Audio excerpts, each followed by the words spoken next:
This podcast is sponsored by Field Agent Canada. You know what, guys? Retailers and brand folks, listen up. Things are moving fast out there. You got your product listed. How do you know if it made it to the store? And then how do you know if it made it to the shelf? And then how do you know if it made it to the right part of the shelf?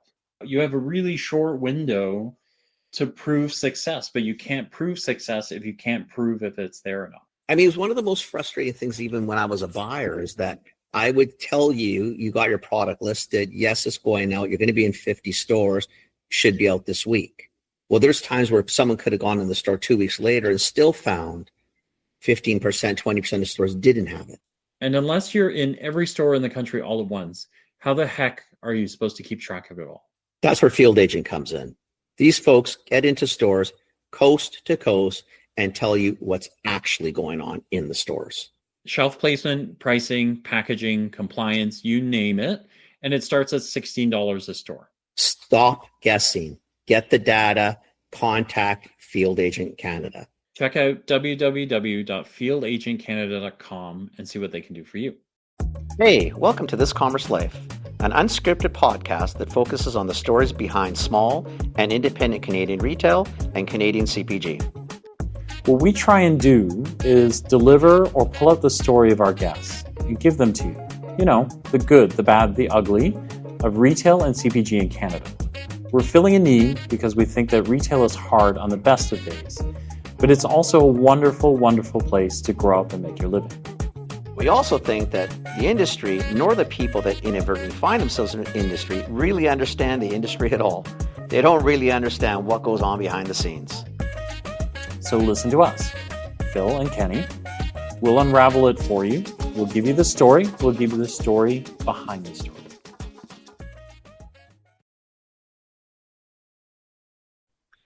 Busier than I anticipated, but it's good.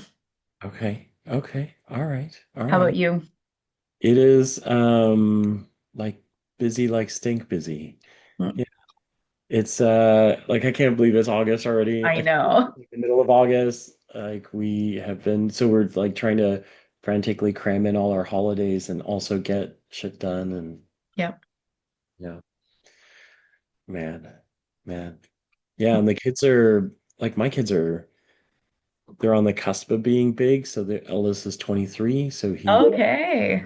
he's living life large in Ottawa, and then the other two are going back to uni in the fall. So all of a sudden it'd be like, oh, what's happening? There's nobody That's here. exciting. Yeah, it's just us, you know. Yeah. Kenny, Good morning. good morning. Good morning. Joining us. Literally just bounced out of bed, so let me have a shake. Let me have my first sip of coffee. It's amazing. Oh, Did you manage to take any holidays, Christina?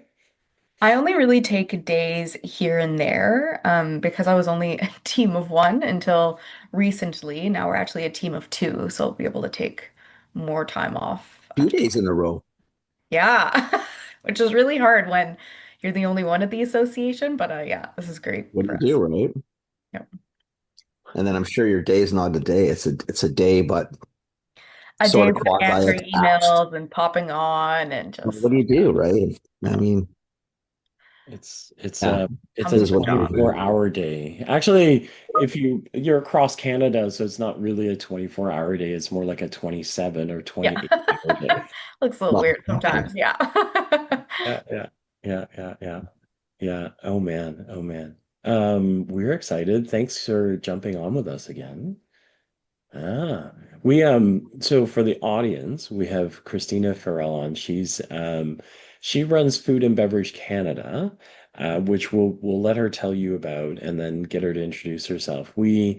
Uh we've heard Christina's name all over the place. We finally got a chance to meet her. Kenny did. Kenny met her in person, didn't know he was standing beside her for quite a bit. But you know, you've heard us, Kenny and I, talk about the food and beverage groups across the country, whether, you know, BCFB is the one you hear from us talk about the most. Manitoba Food and Bev, Hello. You've got Bianca in Alberta with AFPA, and then the FBA folks in the Atlantic provinces, and then we've got the Ontario folks as well that we're always running around looking for. But we finally caught up with Christina, and then Christina is she's a little bit behind the scenes, I think is the way I would talk about it. And then um, when we met her for the first time on a call, we were laughing about how, well, we were laughing, and maybe Christina wasn't laughing so much about exactly how much of the country seems to rest on her shoulders around food and beverage and being able to make it go right across the country. So anyway, we're really glad that you came back. I will stop talking now.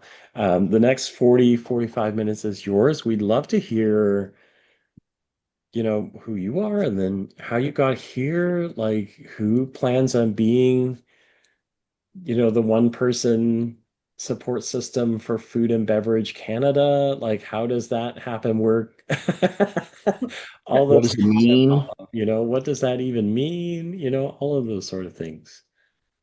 Great. Well, thank you so much. I'm excited to be Yeah. here today. So, Kristina Farrell, CEO of Food and Beverage Canada. I'm new to this role. I've only been in the role for 2 years now, but I'm not new to the association. I'm certainly not new to the industry. So, before joining Food and Beverage Canada, I was a consultant on the lobbying and advocacy side of things here in Ottawa.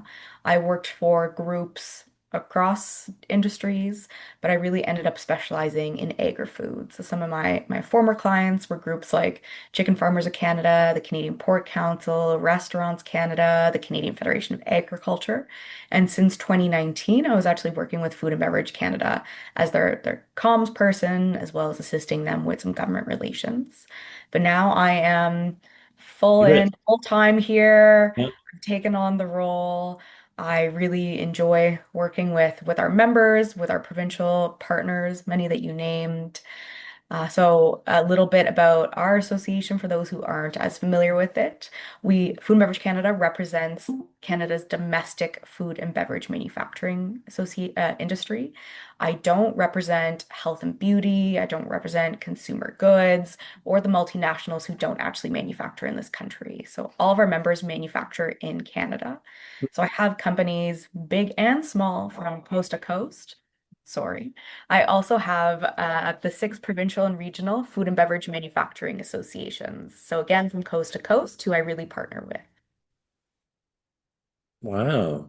Okay, Okay. yeah, and that's an interesting distinction, right? Because I guess sometimes we don't. I think particularly as consumers, we don't necessarily think about that, right? Like, because you get. I mean, the companies that I used to work for, a lot of these Fortune 500, 100s, they make stuff, but they don't make stuff here, right? Like it just shows up in trucks and ships and so those are not necessarily folks that you represent I at would all. even say probably up until about 4 or 5 months ago, none of us even paid that much of attention.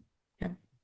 Clearly, late as of late, we've been a lot more as Canadians, um, looking at the back of packages for Made in reasons. Canada or Fabrique in Canada, like what does that mean even, right? And now everyone's We're like, still not too sure, yeah, but at least we're starting to look for yeah, something. yeah, yeah, So, And yeah, it's incredibly complex, of course, especially with our supply chains and how integrated we are with the US for even industry to figure out some of this.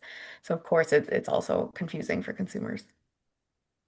for sure. So you don't represent anything on, so like you're saying, no, so no CPG side. It's really more the true manufacturing side of food and beverage in this country. Companies that are manufacturing here in Canada. So they employ Canadians, are buying from Canadian primary producers and manufacturing here. Very cool. Very cool. Oh, I think that, like, so for a consumer, because Kenny and I can do it, and we can do it a little bit easier, is if you think of the brand differences, is you get if we pick on my alma mater, at J&J, and you kind of go, you can buy Neutrogena or Aveeno, but that's not made here, right? Or maybe a little bit of Aveeno is made here, right? But for the most part, Neutrogena shipped up from the US, right? Like it's not made in Canada. If you go to a skincare company who is in Canada who actually makes the product here, like it's a totally different story, right? But to a consumer, you buy it off the shelf, you think, well, it's here, must be, and then maybe some grocer or drugstore put up a little Canadian flag, so that must be it. But the truth is there's a complete difference in the way we do things, right? Like it's wow. Okay. Oh wow. That's actually very exciting. It puts a whole different twist on like it. I think to me, it's like a material difference in who you represent and maybe the energy it brings to the job, even. I feel like And and just even because we have such close partnerships with the provincial and regional associations, which is very unique about us, all of them fortunately have much bigger teams than I do at Food and Beverage Canada, but they're all doing really good work at the provincial level. And Food and Beverage Canada, we actually only came into being in 2018, and that came out of a few of our provincial associations saying, "Look, we're doing great things at the provincial level, but it's hard when you don't have someone in Ottawa when a lot of the issues that are impacting food and beverage manufacturers have that federal lens to them, Federal level. provincial and federal lens to Yeah. them. And they really needed someone to be able to coordinate the provinces on some of those federal issues, be able to share information, and really to be able to collaborate with them. So what's unique is if I have an issue on labor, if we're working on Canada-US trade, which has of course been a big one for us as of late, anything that we're bringing forward to the federal government, the provincial associations have already seen and been able to provide input into it to make sure that we really have that representation from across the country, recognizing the food and beverage manufacturing industry looks very different in BC than it does in New Brunswick, just as an Right. example. I'm trying to think like especially lately. So especially with it, let's look if you stay within true manufacturing food, like we've got so many, and then we all know this because Canadians, we know this, we just never tried to fix it until hopefully recently. All the interprovincial trade barriers, call them what they are, right? Between each other. Do you guys get involved even into those levels? Like, for example, meat is provincially and federally run, which clear you can tell by my clearly I still don't understand that. But there's a few things like that. Are we delving into those things as an organization? Are you working with the provincial counterparts and then working with to me it sounds sometimes like we're Canadian. We do great things and we complicate things quite quickly and very well. So we certainly, and it's funny that you asked that question now. There's actually consultations underway for Bill C5, which has to deal with interprovincial trade, has to deal with labor mobility. So my whole morning actually has been talking to some of my provinces on that bill specifically, how to play out across the provinces, what it means to be provincially inspected versus federally inspected. Right. So for sure, when we have issues like that, when we have consultations come out from the federal government, we make sure we get provincial input.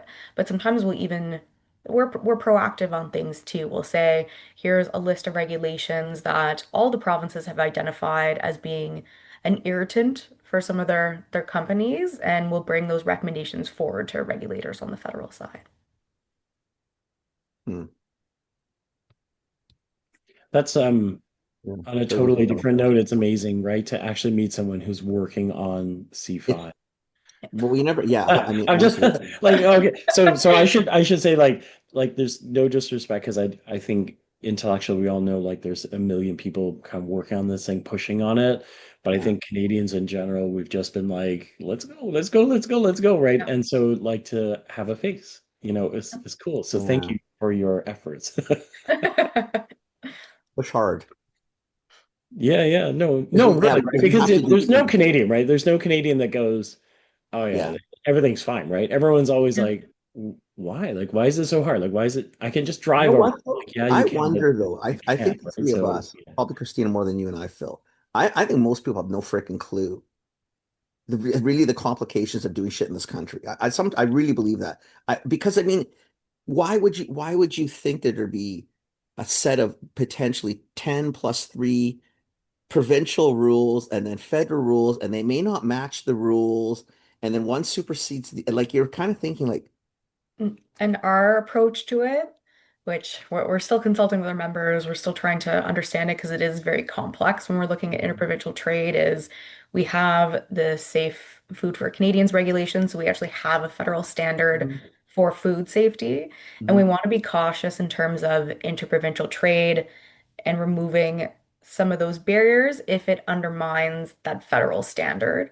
What we're trying to say is, wouldn't it be great if we can put money and effort and expertise towards making sure that all companies are able to meet the federal standard, which is the standard for food safety? We'll see that over the past months, the past years, a lot of other manufacturing sectors receive a significant amount of attention from the federal government. I Right. don't need to name those. You see them every day in the Well, media. you know, But yep. food and beverage manufacturing doesn't. It's a surprise to most that we're the largest manufacturing sector in this country. We're not treated as manufacturing, but we are a manufacturing sector. Yeah. Largest manufacturing sector, huge contributions to our GDP. We buy the most of our primary ag products from those Canadian farmers. We're exporting significantly, but we need to get some sort of recognition and support to be able to do that better. And I think at the same time, Bill C5 has presented an opportunity to say, of course, it'd be great if we could sell products across the provinces and there weren't these barriers, but ensuring that we don't undermine food safety, food security, let's work on putting some effort towards making sure that everyone can meet those standards. I think that's what it should be, though. I mean, if you think about, there should be no reason that the BC standard for whatever is higher or lower than the Alberta, higher or lower than the Ontario's, and then have a federal at a different level. Like, I mean, it's one country. You hit the level, you hit the level. You don't hit the level, you don't hit the level. But you know what? I don't know how food could be safer in BC than in Ontario and supersede even the federal level or undercut the federal. They don't even like logically you're thinking like how many people Shouldn't. are Theoretically, it regulating shouldn't, this level? right? Like, Pick but one. you can, yeah, Pick yeah, the And these are best one, the questions, highest level yeah. because we're Canada. yeah. Protect us, and that's what we shoot for. And these are the questions that we're battling with right now too, because it is very complicated. It's It's very complicated. complicated when you go from you're transporting meat, you're selling meat from one province, and suddenly you're selling it two provinces over, but you've only been shelf life tested for a few days in your local province, and now you have something that's at risk.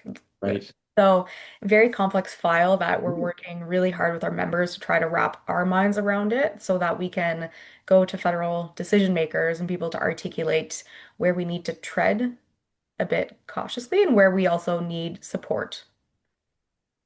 I hope you get it. I think to what you're saying is, I mean, it's like I think it's like most things in life is that if you look at the restaurant industry, or if you look at like most Canadians work in small businesses, right? The small business gets very little voice, even though it's the largest voice by far. Our industry, the food and beverage industry, is massive.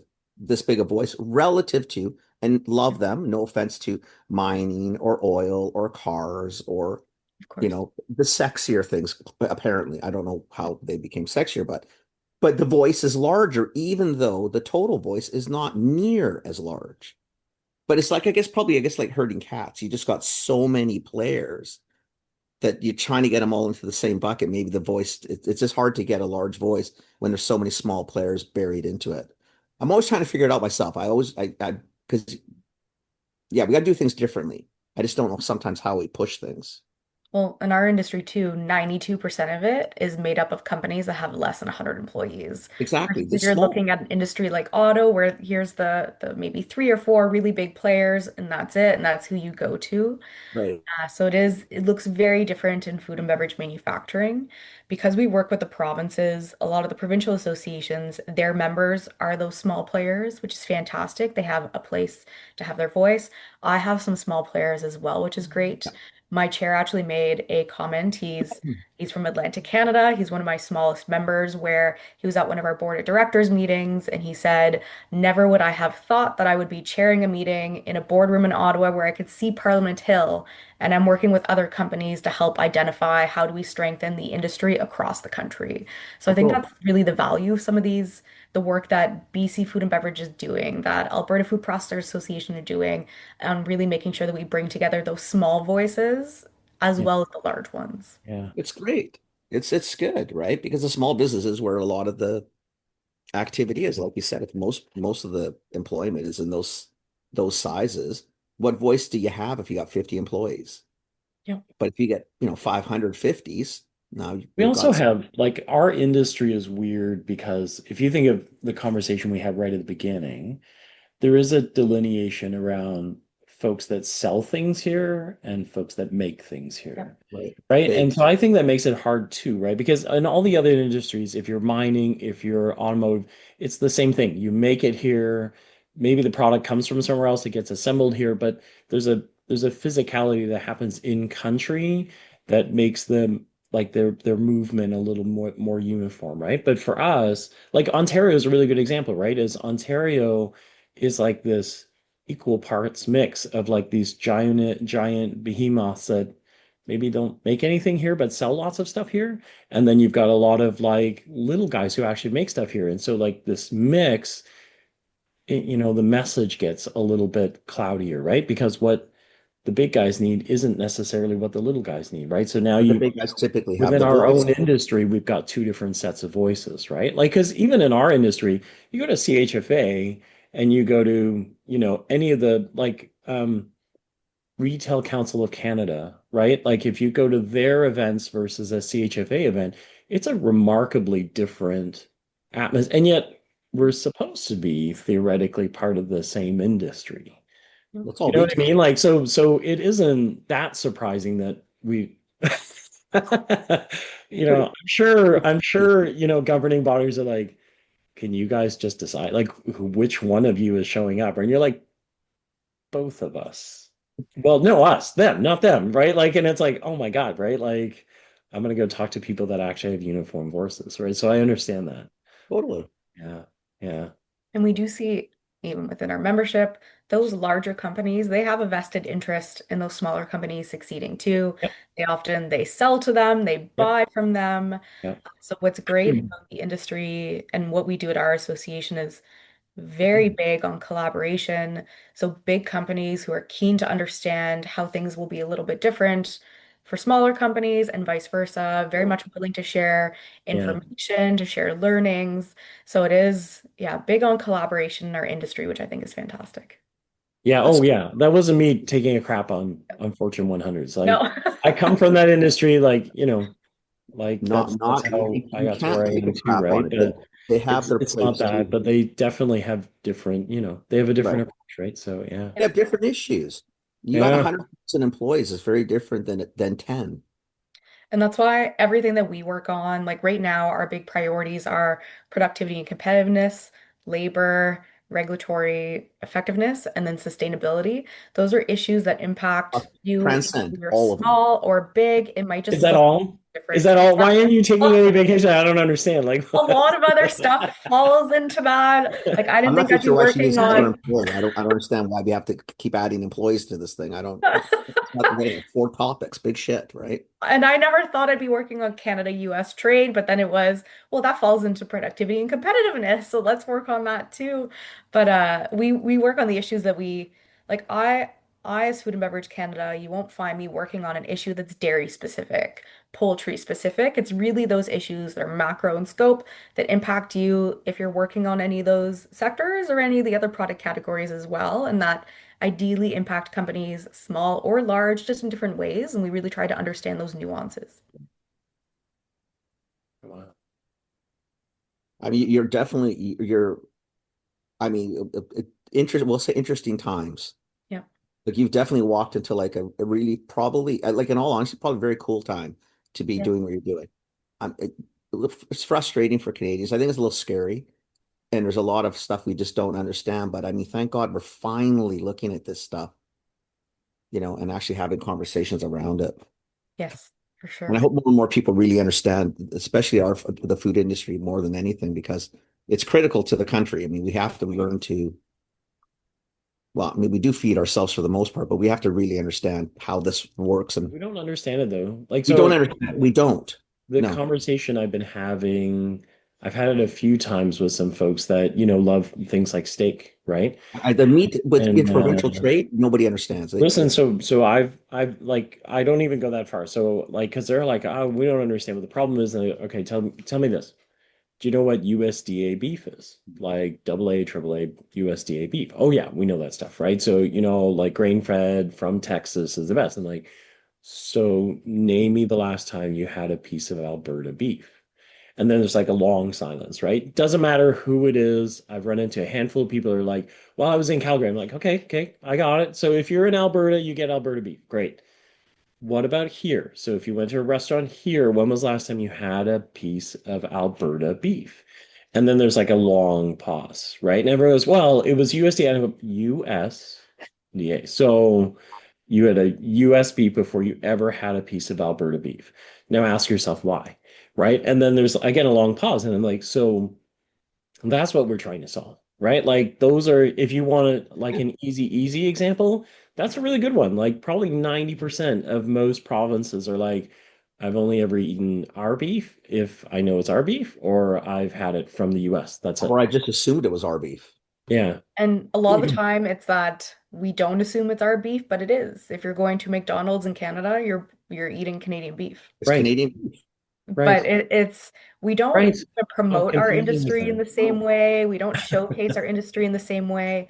We put a lot of effort, I think, into showcasing our brand internationally, and I do think we need to do better job of showing to Canadians in Canada what how your food is made, how it gets from Yeah. coast to coast, who's involved in making your food. And one great example of that and why we need to do a better job, and I think the government has a role to play in promoting our industry is we continue to have labor challenges. And this is something that I hear from every province. We are a good employer if you look at the industry as a whole. People aren't going to stop eating food anytime.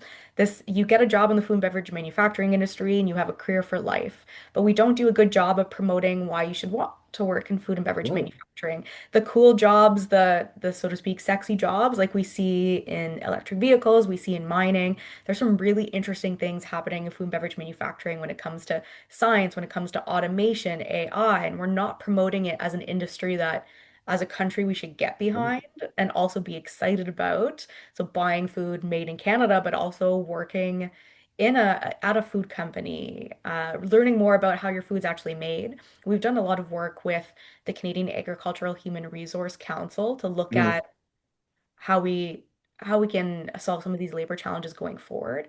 And at one point they did a survey to say, and this is on the primary agriculture side of things, but it's really telling. They asked Canadians, what other jobs are there in primary ag other than being a farmer? And some crazy amount of people replied back with, there aren't any. That's a trick question. And it's like we have such a disconnect from how we get our food on our table and what our Canadian food system actually is. In all honesty, the reason for the podcast, the reason we started this even so many years ago, wasn't specifically for food, but it was specifically for the Canadian side. Yeah. It's because people just don't appreciate how much stuff is not made here, especially within the food category, but you could go into health and beauty or whatever, but specifically not made here. But they also don't appreciate how much is made here. And we don't tell the story as Canadians. Yeah. We've never No. been good at Yeah. standing on a soapbox and screaming Canada, right? We just don't. And we don't appreciate sometimes how things get to our table. And Phil and I were saying, like, we did this for a long time, and we still don't even probably aren't as cognizant as maybe we should be. Like when I go pick up a piece of chicken, I may not know exactly where it came from. I don't know which province it came from. I don't know the steps of who this is from. And we should know more of where and how things get to our plate. Right. It's not to say we're not in tune with our industry. I get it, but it's still, I think as So Canadians, I we just didn't understand milk for a long time. Like well, dairy, just dairy in and general. I'm pretty sure I still don't really understand it, but I understand it a lot better than I did before. Yeah. And we understand the reasons why we Yeah. kind of mind Yeah. supply chain, and we also understand the reasons why we don't like supply chain. But you're trying to, I think again but the three of us maybe the only three listed podcasts who understood that little bit because people just don't get Yeah. how we do things or how things get to our tables. Yeah. And it's important. We need to learn. We need to understand this better, Yeah. Right. Really do. especially like you said, Christina, because the 5 times, 6 times a day I'm eating. Yeah. And you'll never Sometimes stop in like it's not an industry that's ever going to go away. It's essential. it's kind of You might required. not need to drive a car. You might not need to be a car owner, but You have to you're drive to always going to work, eat. Yeah. but you're going to eat Gotta eat. in all those places. Gotta eat. Yeah. What is there if you're not eating anyway? Yeah. That's how I feel about Well, what is life without some good food? it. Um, Crazy did shit. you so before this, Yeah. you had worked with Ontario Food and Bev. You were saying that. And then what else is in your background? Like it's did you kind of know you would always be in lobbying or kind of like If you're in represent? grade 10, you just sit there and think, you know what? I'm gonna be in Ottawa one Yeah. day. I'm gonna be fighting for little food So guys. I am Ottawa born and raised. Okay. I That was easy assumed then. I would end up in government and die in Okay. government, as most do when you're born and raised in Ottawa. I did my undergrad here in international development, and I Okay. decided I am not fit to travel the world and leave my comfy home. That's not for me. I want to do things here. So I did my master's in public policy, thinking Okay. I can help impact change doing the policy side in Ottawa. I first did research, which I really enjoyed, and I ended up working in government for a short amount of time and decided I did not like working within the bureaucracy. I wanted a bit more room for creativity, a bit more room for just really like engaging with different parts of the country and the industry, and that's not something that I saw as an avenue for me within government.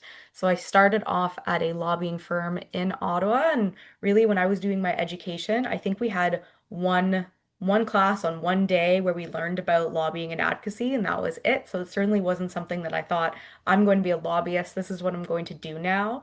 I started off at the firm as a researcher. I worked my way up to director of government affairs, and then kind of the rest was history. Now I can't see myself ever leaving this industry, and I can't see myself working on any issues other than food. Like it's something that I'm now so passionate about, which is something that probably it didn't really cross my mind when I was doing my I'm education. a poli sci student too, and so if you weren't paying attention in school, you might have missed the class Yeah. on obvious, like Yeah. and only got the notes after so you could study for the exam. Yeah, that would be me. But yeah, that's amazing though. Okay. Okay. And then It's born because and you raised. don't live in like I never lived in the government. Like like the thing is, I find I find it fascinating that you're. It's sort of like you sit there and think, yeah, shit, I'm gonna do something within government or within regular. Like I find that fascinating because I mean I grew up in a small town and then come to the Vancouver. It's not. If You know you're what in I mean? It's Ottawa, not. Like, I don't understand this Ottawa thing. I don't get. yes. I don't It's this get it. Ottawa thing of you're here, it's the biggest employer here. You do your co-ops, you have all these like Yes. short-term internships, and it's all with government because again, that's one of those industries, so to speak. It's not going away. It's a safe place to end up being employed in, and it's just such an easy pathway when you live in Ottawa. So I am the weird one of the people who graduated from my school that actually went to something outside of government. But I think it's been a great choice. It's an Outside, but sort of still attached, but outside. Exactly. The other side of things. So still interacting with government, responding to government, but from the industry side. So thank you for this because it's not podcast related, but my boy is in Ottawa and he's finishing in poli sci. And Kenny You hears need to this listen all to the the time. podcast. We Just, need to improve here. I don't understand at all, right? Like, but he's like, yeah, okay, I got it. I'll figure it out. I'm like, I'm sorry. Figure out what? Like where, how? And he's like, no, Dad, I got it. And I'm like, Oh, what? I don't even understand what we're still talking about, but you got it somehow, and I don't. All right. And he is the same. He did model parliament all the way through school. He like, Yes. Yeah. yeah, like he this is what he wants to do. And I'm like, I don't know. I study poli sci, but I don't know what it is, right? So I don't understand the animal, but okay, you have a vision, so go But see, for I don't even understand what it. Christina just said. Like, oh, seriously, like if someone said to me, you know what, I wasn't going to go into sort of government, but I was going to be like a lobbyist or I don't even, like Wait, honestly, I still don't even I can answer understand. this, and then Christina can hold my hand on this. I think is so the way I figured this out from the boy is you can go into government, right? So you can like all your intern jobs, they lead to things like he worked for Transport Canada, and then he did archives, like National Archives, which is super cool, like all these cool places. But then if you decide the bureaucracy isn't the thing, it either moves too slow or it's a little crazy, or I just don't understand, I don't like these. There's a lot of like almost like NGOs or non-government agencies, right? So food and bev is like that, or um, I don't know, StatsCan is a bad example, or like some of these, like Kenny, like in our world, like an Ipsos Reid would be like an AC Nielsen, where they sit side by side with the government, right? Right. Because they do things that the government needs in terms of services. And like all of those places could also be places you go, I think. Did I get that's kind of So sort it's of? like there's government, Yeah. there's think tanks if you're big on the research side of things and the writing side of things, Okay. and then there's industry. So industry, you can work for a company, do government relations for a company, and I interact with a lot of those people in my day to day, or you can end up at like a Food Beverage Canada. It's a not-for-profit that's doing either Yeah. policy or advocacy on behalf of different groups. And there's a lot of groups like mine in Ottawa who are doing either specific to food, specific to the product categories, or just not food whatsoever. You mentioned the Retail Council earlier. There's Restaurants Yeah. Canada. So there's all these other groups who they're interacting with the government a lot, but they're also bringing together industry if it's to get information from industry and bring it up to the government, but also to take information from government and spread it out to industry, recognizing that especially in our industry, if you're a small food company, you have 5 people, you don't have the resources to have a dedicated person who's looking at provincial and federal regulations and policies and understanding how it impacts you as a company. So that's where you get where an organization like me comes into place. Like CFIN is another one, right? Yeah, If we Ethan's use that, another right? one. Like Shelley King's group, right? Because that's what they do is they have figured out how to power innovation, if you will. Right? So if you figure out like you remember when Humboldt Chips was trying to do the compostable bags and all that kind of stuff, right? And so like you would be going to a group like that who isn't quite government but is funded by government to help you figure out like how do I eat a chip bag and then throw it in my compost bin and have it disappear in 60 days, Yeah, right? That shit's cool, man. Like that's It's all the whole super cool. I ecosystem. think it's like sort of what yeah, Christina said that if the, the vast majority, like we said, under 100 employees, forget that part. If the vast majority is under 20 employees, the vast majority, I mean, highly unlikely that there is one person in that organization who's government lobby Yeah, focused. There is nobody. Like, do you know what I mean? I mean, we're everybody's sweeping the floors, everybody's yeah, locking the doors, everybody's opening like it's yeah, that kind of level. So yeah. it's even for that for those companies to know that who do I talk to? Like if I need stuff. Like that's why we feel like I spend so much time with BC Food and Bev and why we were so excited to meet you and others within this space because these you guys are super valuable, but only if I know you yeah, exist, yes.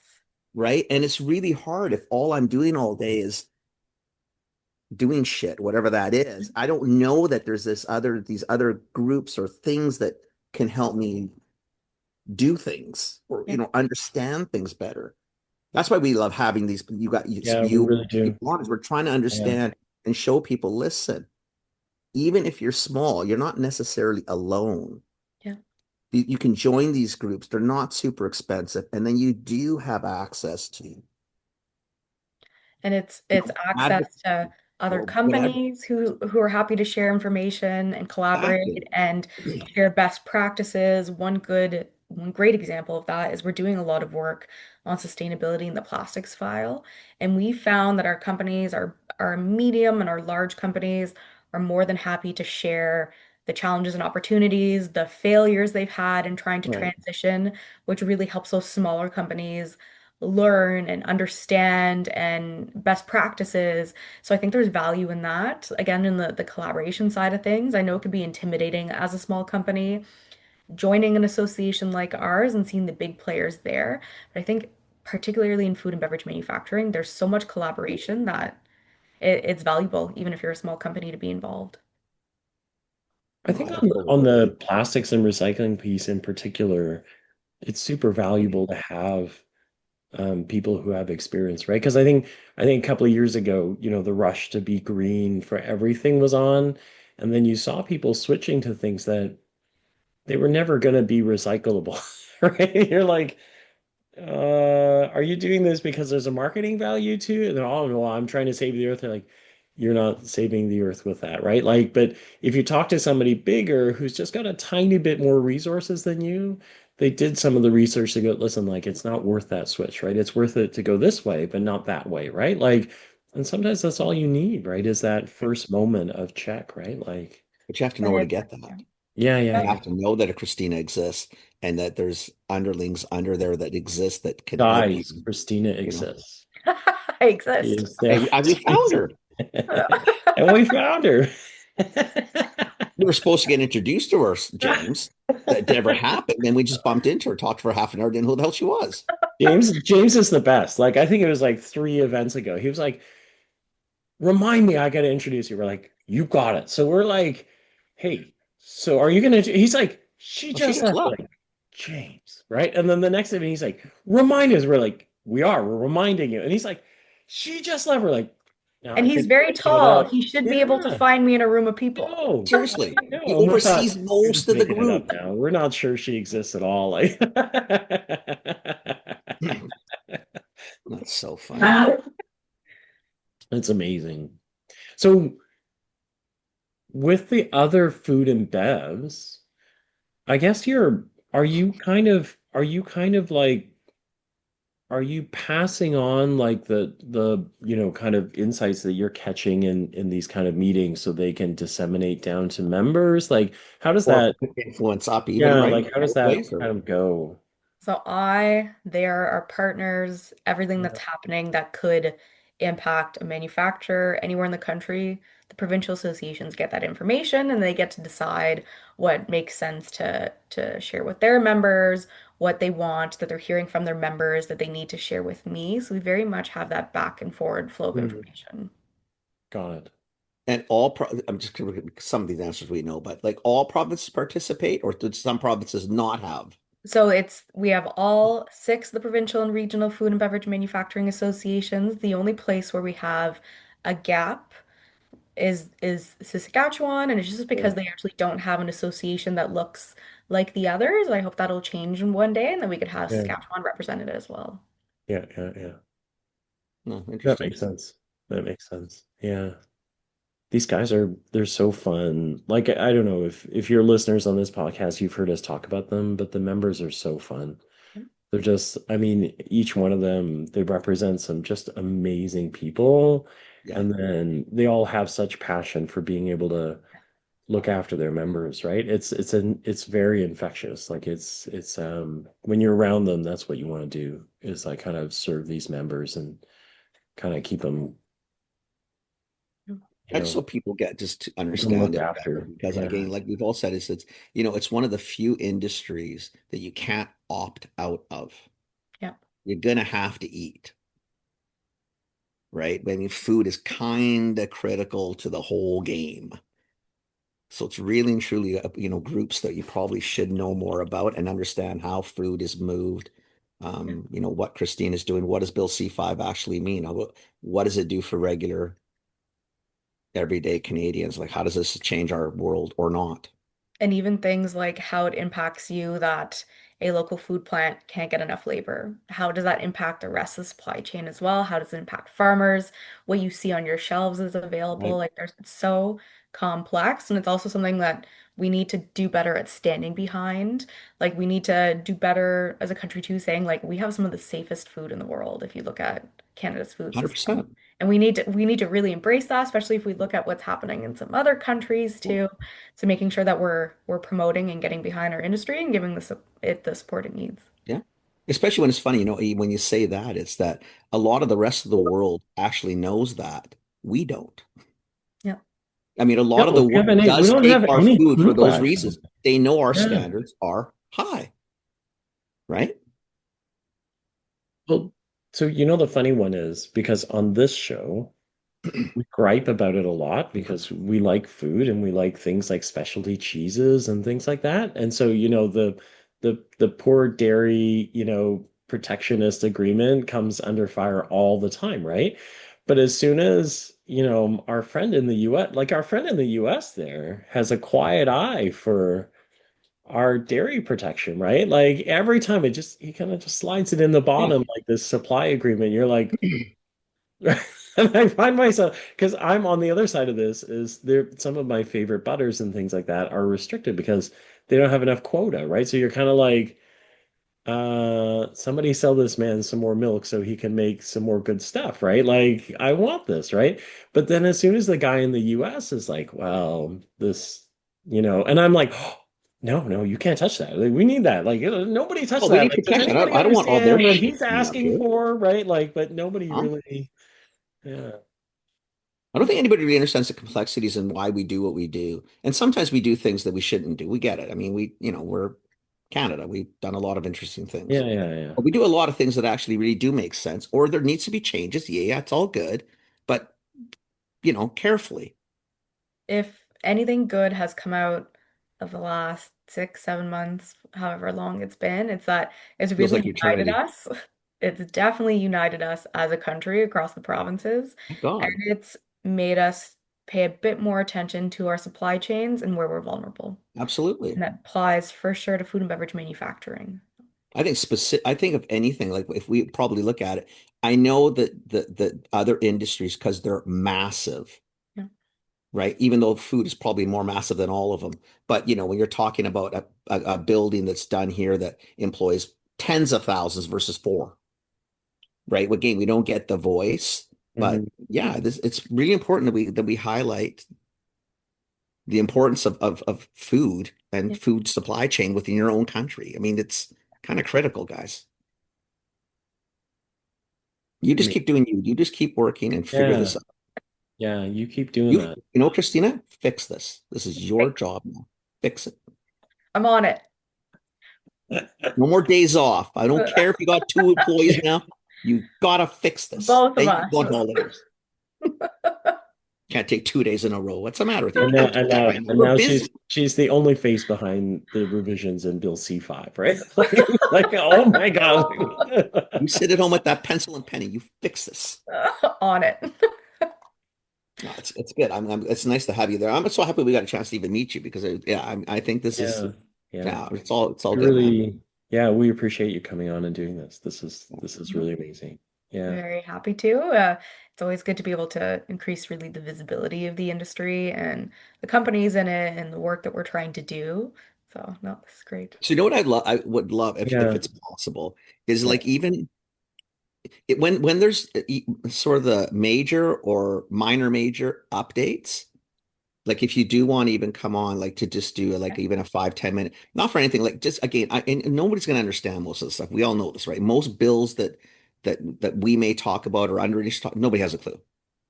Then they hit the news, and then partisanship will take place, and then we'll figure out you'll pick a side, but really without knowing shit about why you've picked the side outside of a color of a party. So if you have an opportunity, if you want to come on, if we're getting closer to something or like, something really cool has happened, love to get updates because even Absolutely. for him and I, like, I think we just like to know. Even if yeah, it's just the three of yeah, us listening to each other, I still yeah. love to know what's going on. Absolutely, because there's things that come out that I think a lot of companies say, well, that probably doesn't impact me. And you Be mentioned surprised. before a company who wants to switch their packaging materials because they think this will be more Yeah, recyclable. We care about the yeah, planet. We want to promote that. There's actually new greenwashing provisions under the Competition Act that make it so that any claim you're putting out there, you need the evidence to back it up. And sometimes I know that people have claims and goals that are aspirational. Sometimes you might say that your product is recyclable. If you're saying it's recyclable and it's not recyclable in every jurisdiction in this country, you can't say it's recyclable unless you mention specifically where it is. So there's some things that I Yeah. think at face value companies think that they're okay, but when you really dig into the specifics, and that's my job, that's Yeah. a James job, it gets a bit more complicated than that. that So one really surprised me that the industry kind of went like, okay, and I was like, wait, wait, wait, wait, wait. wait, like out of the 10 vendors in this room, 8 of you are okay with this?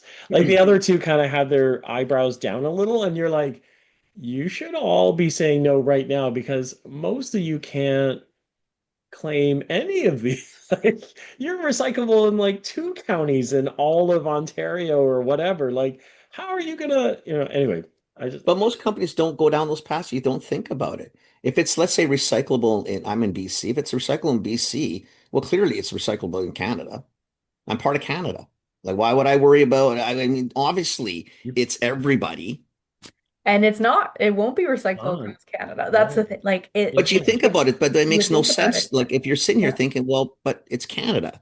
That's, you know what I mean? That's why I for think these sure. bills are really critical. And this provincial shit's got to be careful. Like, we need a federal standard, and it kind of needs to go, Yeah. right? Like There's a downhill, because lot of otherwise, fragmentation, and we see that for sure on the sustainability file and what some provinces are doing on plastics and recycling, what some municipalities even have the capabilities to do on plastics and recycling. So I think harmonizing that, that's a big recommendation from us. I think it needs to be, Christina, because you know what? It's already confusing enough to deal in the industry we're in. Never mind the industry within the country we're in. Yeah. Like, we got to take some stuff out of the way, right? Yeah, oh, we gotta love Canada. Love it. Thank you for doing this. We That was really, awesome. I'm really happy you came on. And yeah. please, like, if And then there's you've got like updates, a if busy you desk, want, so we appreciate you tell taking us. the time out to do this. So Oh, yeah. it was a fun chat. Thank you for having me. No, it's really Yeah, good. yeah. I'm literally standing appointment. So anytime you want to come back, you just say, Yeah, if you got Okay. anything cool, you're just in. like seriously, Done. love to do this Yeah. stuff. Done. You I'll do keep some that thinking. link Definitely handy and stuff. then you book whenever you want, or you just That's call your us, thing. I'm in. And we're like, yes, you're in. No, that's 100%. great. So yeah. 100%. Yeah. Okay, now Awesome. you got to go back to work though. That's enough. It's been an I Yeah. hour know. of your time. I'll I'll chop have to that. make up for Go. it. Go solve that C5 thing, On just it. today. Figure it out. Figure it out. It's almost noon your time. Let's get some results by noon. You got another hour and 10 minutes. Let's figure this out. Thank you so Good much. full work, man. You're in a cool Thank spot. you. Yeah. Have a wonderful day and we'll talk to you soon. You too. Thank you so much. Okay. Thanks. Take care. Bye. Phil, you hang on. Yeah. She's great. She's great. There's so She's many and steps. she's doing God's work. Like seriously, that is Honestly, like I like, was gonna say that. I think it's just that, like, it's so sillily overwhelming. Like, I don't even know how I don't know how. Okay, there's so much stuff there, right, that needs to be figured out and simplified. But we got to make sure that we do protect our food supply chain. And I'm not talking about um the quota system. I'm not saying I no, no, don't no, care. no, no. I don't. Yeah, That's yeah. no Like you specifics. let's We leave need that to out for figure. a minute. You Yeah, let's just figure out food in this country, please. yeah, yeah, We yeah. really need to understand this better. There's a lot of, and then for the consumer, like I think if you're in CPG, you're not in CPG, you make something you don't, you listen to us for fun, that you still need to look at this and kind of go, what is it that I do or don't understand about this, right? Like, Yeah. because food, if you've got nothing out of this episode or the other episodes that are kind of tied to this, is you know, what we do in this country is complicated like crazy. I Uh, agree. and so you gotta, like the last 7 months have taught you as a consumer, you really need to know, Yeah.